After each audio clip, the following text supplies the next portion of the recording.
Welcome back, everybody. Here we are for another game of chess, and this one was very fun, very beautiful. I had a great time. So we'll see. Excuse me. Sorry, just had some lunch. So let's see how this one went. I'm down here as white at the bottom, and I start off as I have been lately. It's just been the opening I've been using. I used to have, somebody even commented this on a few videos ago. He likes all the variety I use. I use a bunch of different openings and a bunch of different defenses. Well, that was more so in the past. Since I've been trying to get back into chess now, I feel like I've been much more limited. It reduces variables if I'm always using the same, one or two things. But at this point now, I think I'm starting to get more fluid again. I think I'm going to start opting in for a little bit more variety now in the future. But at the same time, if these have been working for me, I don't want to stop doing them either. I like winning games. So I go up with my Ruy Lopez again, and I haven't seen this before. That's interesting. Obviously I could run away, he could potentially push, and I could run away again, and this is by no means a bad square for my bishop to b, and if he wants to continue to force down his pawns after me, I just have to push up one and make another flight square for him. But I've just been in the habit of taking the horse and causing a doubled pawn, and it's just been working out for me, so I take it. But this time now they open up their center pawn for it instead. Every time so far they've been taking the side pawn and putting him more towards the middle, and leaving this guy closed so he can still be there on the center and pushing. So this is new for me. I mean, obviously it's not new overall. I just mean I haven't seen this recently since I've been playing again. So he opts that route. And I'm just gonna play defense. I've got my double pawn. Let's castle up, and then let's play some chess. So he brings out a bishop to defend this. Seems a little clunky, but Ruy Lopez often, puts a pawn here to defend this guy instead, and he's now out of the way. So it's not, the bishop's not blocked in, and there's no pawn to defend it here. So really, think of it just like a Super Saiyan pawn sitting here instead. It looks kind of clunky, but I guess it works. Nice little pawn chain of sorts, with just a bonus guy hanging out, so whatever. And then I proceed to, just like I did the other game, fianchetto my bishop and start to go after his king side, and just like per normal, pinning my horse to my queen, and I'm going to try and chase it away, see if I can get him to trade, and this time he does not trade, so he sits here and he keeps this pin going, and this pin bothers me for a very long time, unfortunately. But I'm just going to start kind of proceeding to do what I do. Whoa, how did we just skip a bunch of moves here?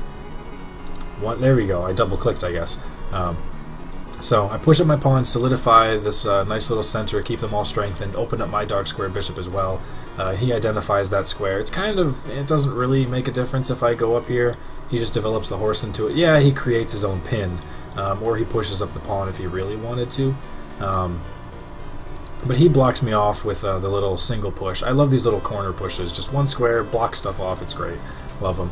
And at this point, I'm starting to realize he might actually still castle queenside. He might be able to go on either one at this point. This opening is not as bad defensively as opening this guy if he wanted to remain queenside castle option available. So he pushes it regardless. Here's where we are now. He pushes that pawn to stop my advancement. And I move my horse over, which blocks this bishop in. I don't care too much about blocking that bishop in there because I plan to fianchetto it anyway. But this horse needs somewhere to go. I don't want him going here because I want to thrust that pawn forward and start to attack, at least eventually. I love how this looks like the what's that Harry Potter thing with the three... Oh, I can't believe I'm blanking on the name. Normally I would remember. But whatever. That's what it looked like.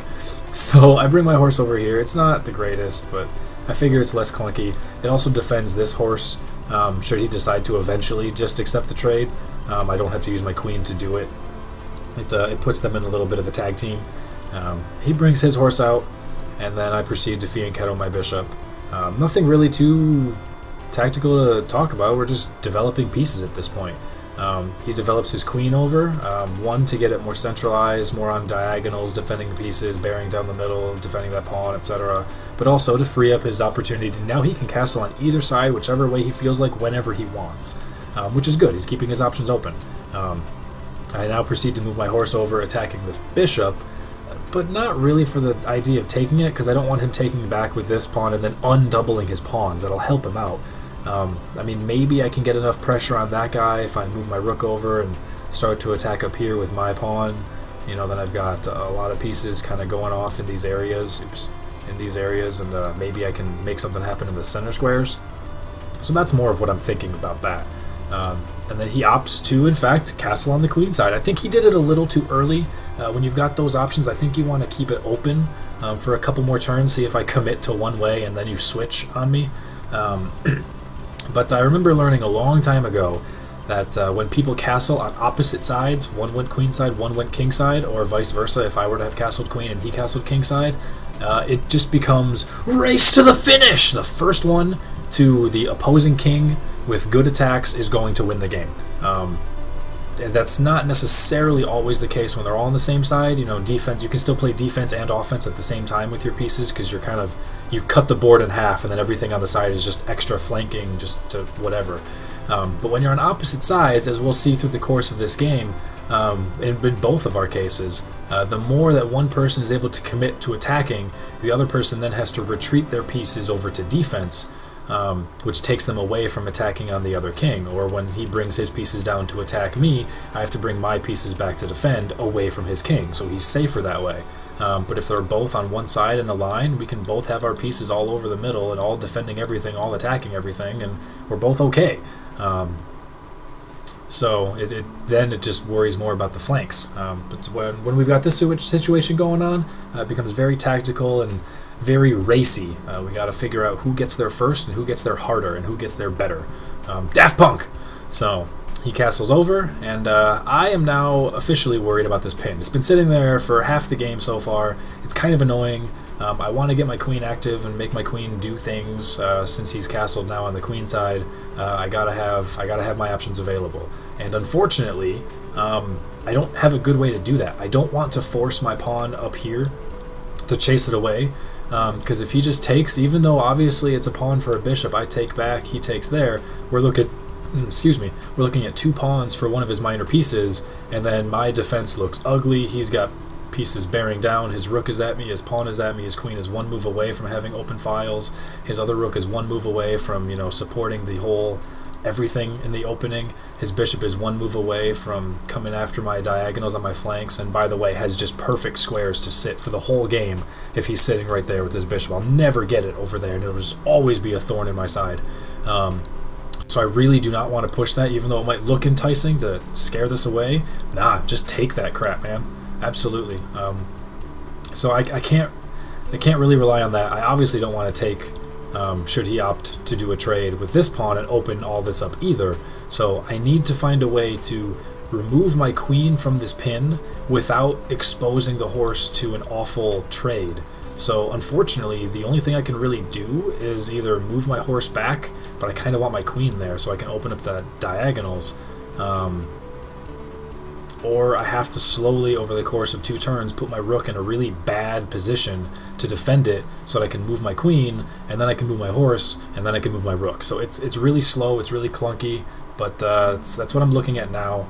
If it doesn't end up working out that way, this is still, this is still a fine move, you know, putting my rook on the center square like that, and you know, whatever. By no means, like, I pretty much do that every single game at some point, so not terribly concerned. He brings his rook more towards the center as well to counteract mine.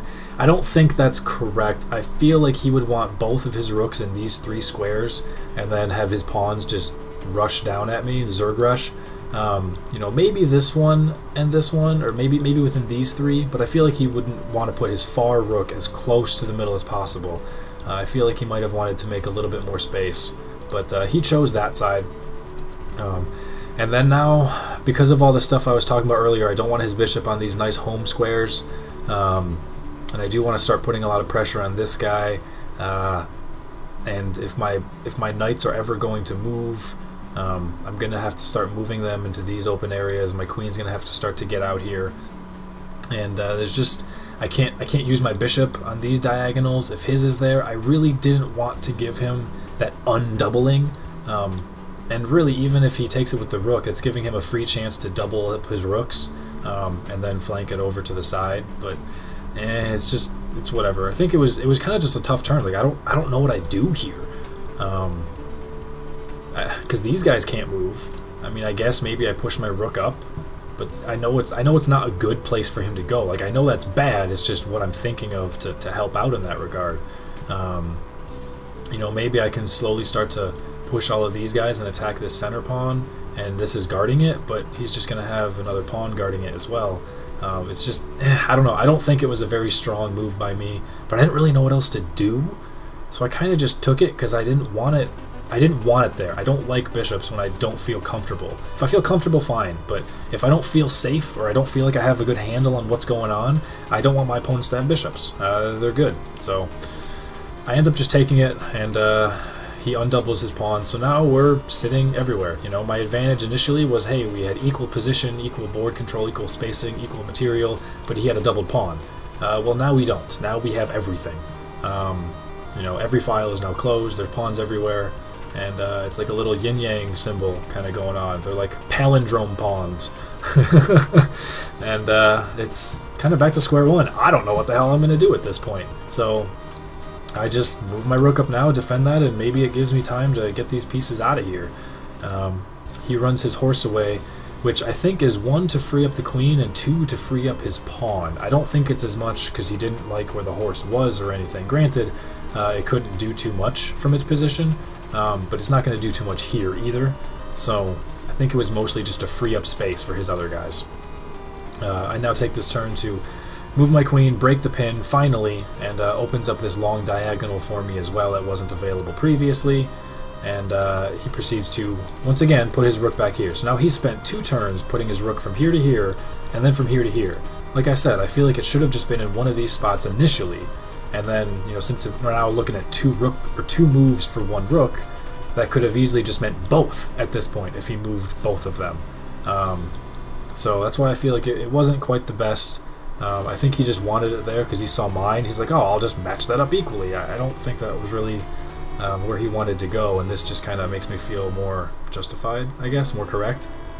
But regardless, that's where he is now, further supporting that he wants to just push this pawn and then start to really mow down at me with all of his pieces. And I'm not really defending it just yet because I know that there's no instantaneous threat as far as, you know, if he pushes, you know, obviously I've got pieces all defended, there's no, you know, major attacks going on. It'll take him 2 or 3 turns to get anything significant, therefore I'll have 2 or 3 turns to figure out how to defend it. But I want to break this pin now. That pin has been there for at least 10 turns, and now I can use my freaking knight now.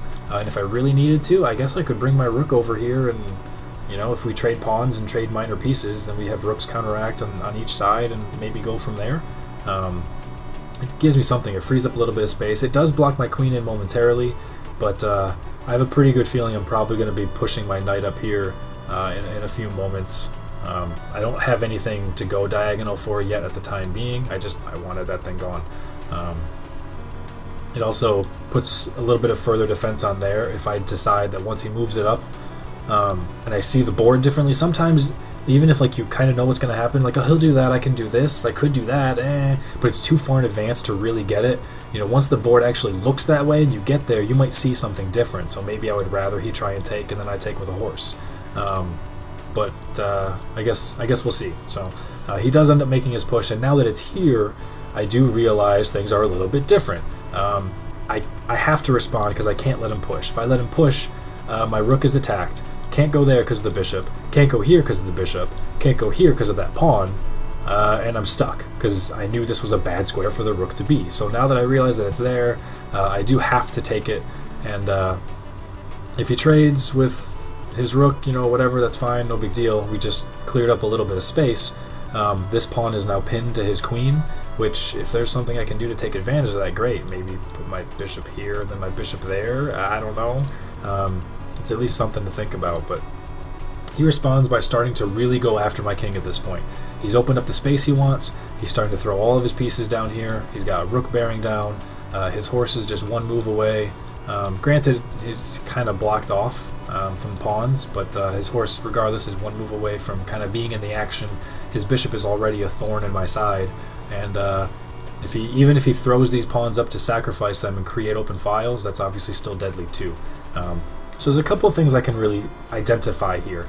If I wanted to go after his queen and attack it, yes, this pawn's undefended, but this pawn's already taken a pawn, so that's fine if he opted to go that route. But then I do have this guy as well, so I can kind of skewer the pawn, which seems kind of funny, but I could do that. So that's a thought in my mind.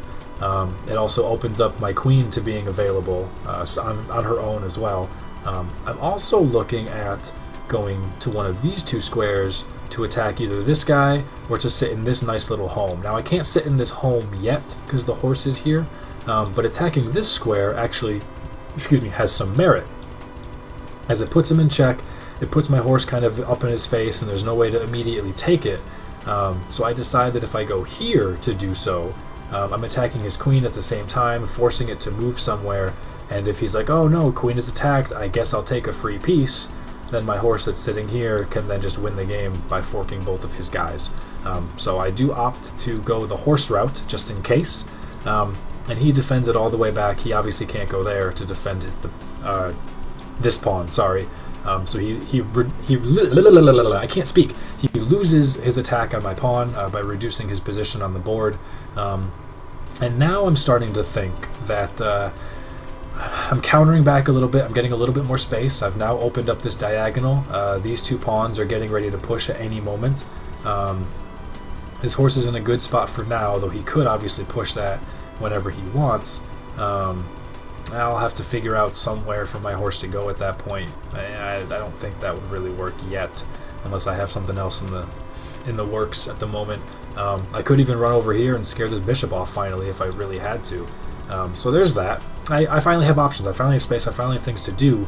And another thing I'm identifying is that this pawn is a nice little Admiral Akbar trap.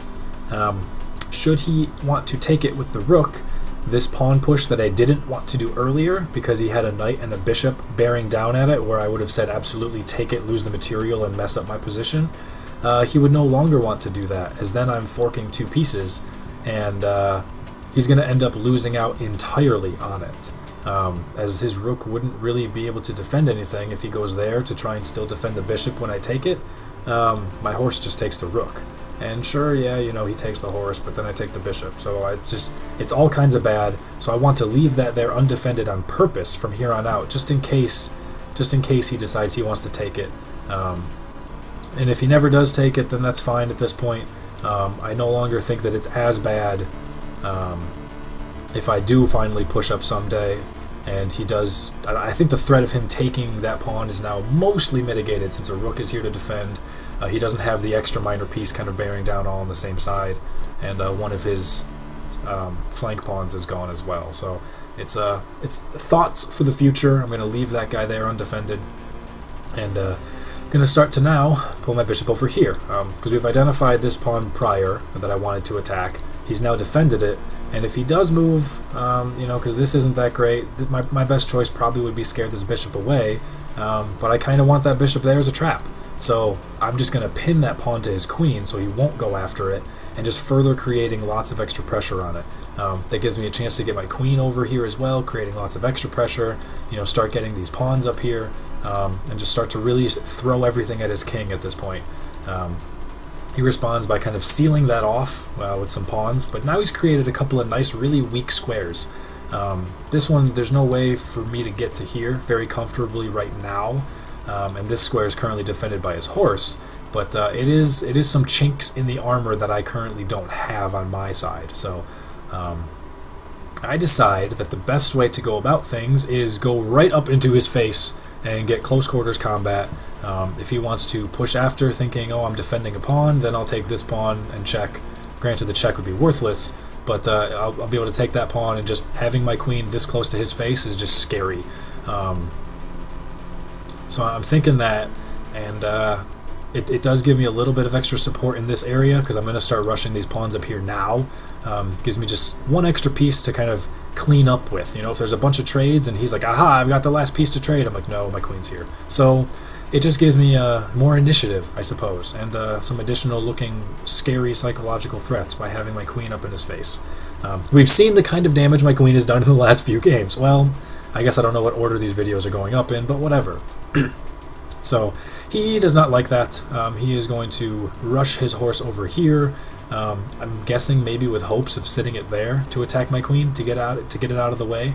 I guess he's defending this pawn, but I don't really care. Maybe he wants to double push that guy, and then his pawn's still defended, whereas taking this pawn's no longer beneficial. Maybe he's thinking that, you know, he does have those two moves in here to kind of deal with me and reduce my space a little bit. Zanga. So that's what he goes with, but I'm still working on ways to how can I deal with these guys? How can I get them out of here? Do I want to bother pushing up once and then pushing up here? I don't want to go here because that'll free him up here. Although it does potentially give me options of discovered attack shenanigans. I think I want to keep this pawn defending this horse just in case. Keep him towards the center. If I can demolish him with my flank, then that's fine. So these pawns are just not as valuable. And I decide, after some thinking about it, I'm just going to go straight for it with this guy. If he takes... Oops, I need to get better on these diagonal lines. If he takes, I take, then I still retain all that pressure on this guy, and I'm just a couple more pawn moves away from really going after him, bring my rook over, lots of stuff. If he wants to push, then I can push, and then we've got pawns on these squares, which are both combating other pawns over here, and then, you know, trades are still going to happen, but it just looks more awkward in his face. And if he ended up taking this pawn, then fine, I move this guy over here, I still keep my nice little defense, and if he wants to open up some of these pawns on this side, you know, I'm also not concerned about that. So I just really wanted to see how he wanted to respond to that. What is it that he thought he could do, and go from there. So he now decides that it's too much pressure, too many pieces coming toward him. He brings his horse over to attack my queen, get the hell out of there. Obviously it can't run here, and this, oops, and get off, there we go. This square, it reduces the threat significantly, I would say. But I don't want to do that. I rather keep pushing, get this much closer into his face. Now my queen's not directly going to accomplish anything here. Excuse me, sorry. Because his horse is still guarding that square, and these pawns are defended, so I'm not really going to be threatening anything. I'm not too concerned about it, but it does give him the option to trade queens if he wants to, and it just further keeps pressure on with my queen up in his face like that. So if he does happen to trade queens, I think I'm okay with it, as it reduces, you know, the number of pieces on the board that he can use to flank after me, which would then make me pushing this pawn up after his bishop a little bit better. It reduces just the amount of complex defense he can have, so me throwing all my pawns and my minor pieces at him is just going to get that much closer, since he hasn't had any time to come after me. After he moved his queen here, and he had his horse over here initially as well, but he had to retreat them for various reasons. You know, if I can trade pieces and then just instantly reload, where he won't be able to, and I think that will still work out in my favor. So he brings his bishop back now, further reducing the amount of offense he has on me. He's just retreating to make some moves. I don't know where he's particularly planning on going. I think he wants to try and attack this horse, and I think he realizes he needs to trade that thing out of there because it's a pain in his ass. It's not a donkey, it's a horse, right? So I think that's what he's going for, as opposed to all the way back to defend him. He's not really needed to be defended. It disconnects the rooks. It does block off this little threat, so now I know that my trap is officially moot. Will never happen! Sad face. It just makes me feel even more safe with the position that I have going on. And at this point I think, you know, let's start taking these pieces. Let's open up lanes, let's take these pieces, let's get this going, let's bring down your house. I'm not too terribly concerned with what's going on. And I take that piece. He's kind of...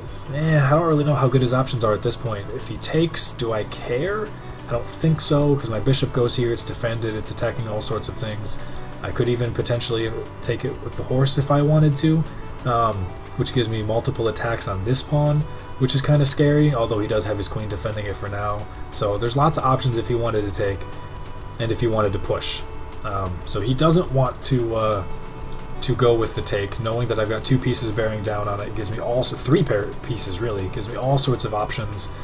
So he's going to do the push. And then I didn't realize this before, but now that it's pushed, I'm thinking this is a fantastic square. Now that this pawn is guarded by the bishop, it creates a fantastic little home. minor pieces, your knights and your bishops, are great when they're being defended by a pawn that's just kind of hanging out, sitting right on top of their diagonal. It's a great little home. You don't want to use major pieces to take them because it's not worth the trade, not worth the loss of material, and it's just really difficult to get after the pawn when the pawn is defended, because you're not going to trade pieces for pawns if you're already not going to trade pieces for lesser pieces. So it makes a nice little offensive square for me. Plus, I don't really know where else I'm going to go. I'm not going to go there. I'm not going to go there. That's kind of dumb, especially since his bishop just ran away. That, I mean, it's not awful, but it doesn't particularly help. And going down here is just kind of bad. And I obviously can't go in the other square. So it just looks the best. I don't know what I'm necessarily going to do yet.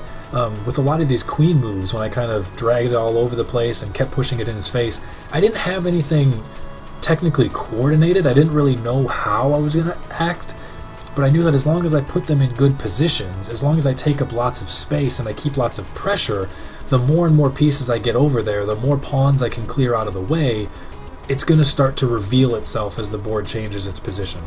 So I go there and I put him in check, and he actually resigned right here. This is where he in fact did resign. He's got only a couple of moves, as you see now. There's two spots he can go. He can go here and he can go here. If he opts to go, well, let's just do it the easy way. If he opts to go here. If he opts to go there, we see a little &1, checkmate, and 1, game over. I didn't initially think about that, but this pawn is guarding that square down there. So when I made my horse move over here, I was thinking, well, if he goes there, I could take. He runs away to one of these squares. Well, no, he doesn't. They're both blocked off. But that was in my train of thought. Like, well, okay, so he runs over here maybe, and then I've kind of got some stuff to do. His queen is guarding here, so I can't just take with the queen. It's not instant checkmate. If I take with the horse, he could actually still just take with the queen, and then at that point, if I'm trading, I lose out. But I guess if he does go here, you know what? Let's activate my rook. More pieces bearing down on him. So I could do that. I could maybe work out some potential sacrifices if I bring my rook over here, force him to remove the defense of his queen, just deflect it out of the way, and then checkmate him. So there's lots of things I can really do with it as I start to bring more and more pieces over. And that's really how it all would have gone. So he knew that he couldn't go there. That's checkmate. So let's just say, what if he went over here? We see I get a huge bump in my percentage to win. I would definitely bring the rook right on over, and then it's pretty dicey for him. Does he try and offer up a queen trade? I'm not sure if that's really the best thing for him to do, because now that this rook is on this diagonal, this pawn is now pinned, and I wouldn't really have thought about that before. So this rook is technically unguarded at this point. I could take it with the queen, and he can't take it back. He can't guard it. He can't guard the horse with his rook because I just take the major exchange at that point. I guess he could take my horse entirely to alleviate the pressure, but then my pawn takes, so he's still losing out. I guess he could further the defense of this pawn by dropping his rook down one square, but again, then I just take this horse.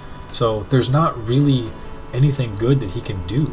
As we just see like a couple of moves, you know, there's a couple. If he just goes all the way over, I can take, and then what does he do? He just lost. Yeah, you take pawn, but you know, whatever. You wouldn't take pawn because then I have checkmate. It's just, it's not great. No matter what he does to get out of it, he's going to be down a major exchange at the very least, and I'm still going to have a tremendous amount of pressure. So there we go, guys. Hopefully you enjoyed this video. I think there was a nice lesson learned with watching the opposite side castles. And just how at first he had a lot of pressure over here and it was preventing me from really advancing and doing what I wanted to do.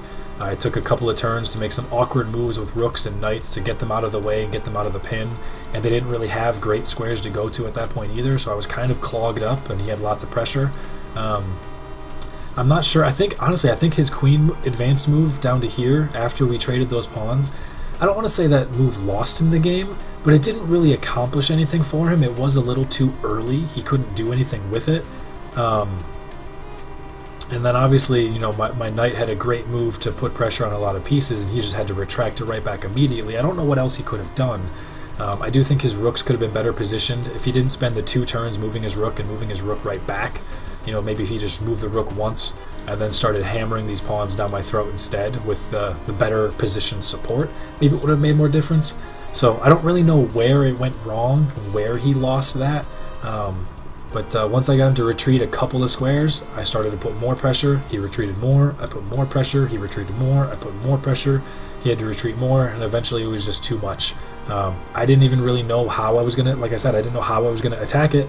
I just knew that if I kept throwing things and getting there first, I was going to win. And that's what happened. I got there first, and I won. So thank you all for watching. Hopefully you enjoyed this Vizio, sponsored by not Vizio. Take it easy, everybody. Catch you later. Peace.